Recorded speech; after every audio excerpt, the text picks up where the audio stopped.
Lateral entry की क्या खामियां हैं और राहुल गांधी इसके जरिए आरएसएस के लोगों की भर्ती के आरोप क्यों लगा रहे हैं? अब जवाब सुनिए। बेरोजगारी के खिलाफ आवाज उठाने वाले संगठन युवा हल्ला बोल के अध्यक्ष अनुपम के मुताबिक लेटरल एंट्री उच्च प्रशासनिक पदों पर शॉर्टकट भर्ती का तरीका है। इस हाई लेवल भर्ती प्रक्रिया में सामाजिक न्याय के संविधानिक प्रावधानों का खुलेआम तोड़ा जाता है। ये सिस्टम से देश और समाज के लिए इन 3 वजहों से खतरनाक है। इसको समझना ज़रूरी है। कॉन्फ्लिक्ट ऑफ इंटरेस्ट का उदाहरण मिल सकता है।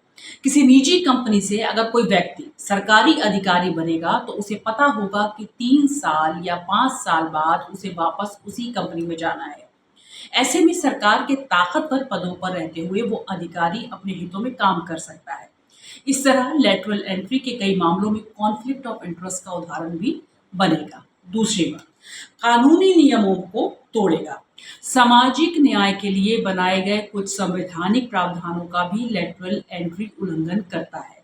कहना गलत नहीं होगा, ये शॉर्टकट भर्ती आरक्षण से बचने का भी एक शॉर्टकट तरीका है। ये आप लोगों को समझना होगा कि विरोध हो क्यों रहा है, विरोध किस बात को लेकर हो रहा है।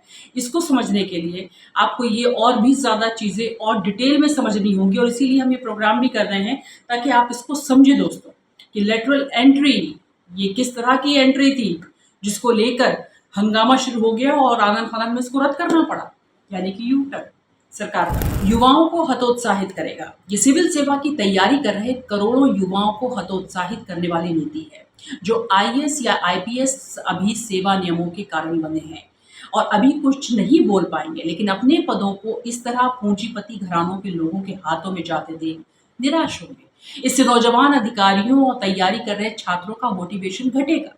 दरअसल राहुल गांधी के आरोप लगाने के पीछे एक तरह की डर ये है कि लेटरल एंट्री के जरिए सरकार समर्थक उम्मीदवारों की नियुक्ति हो जाएगी, जिसका सरकार कुछ अनुचित तरीके से फायदा उठा सकती है।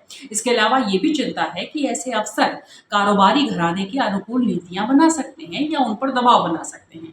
हालांकि लेटरल एंट्री की भर्तियां भी एक पूरी तय प्रक्रिया के बाद होती हैं। अच्छा, 2018 में लेटरल एंट्री शुरू हुई तो पहली बार 9 विभागों में 9 लोगों की नियुक्ति हुई। इसके लिए 6000 आवेदन आए थे। 9 अगस्त 2024 को भारत सरकार ने बताया कि पिछले 5 साल में लेटरल एंट्री से 63 नियुक्तियां हुई, जिसमें 57 अधिकारी अब भी काम कर रहे हैं। ये भी एक फैक्ट है, इसको समझने की जरूरत है। क्या लेटरल एंट्री की भर्तियों में ओबीसी, एससी, एसटी का हक मारा जा रहा है? जवाब सुनिए।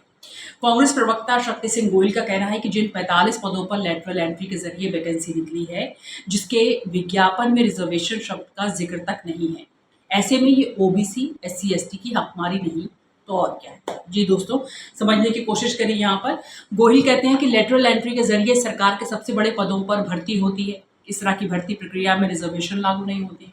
सरकारी नौकरियों में रिजर्वेशन लागू करना सरकार का दायित्व है।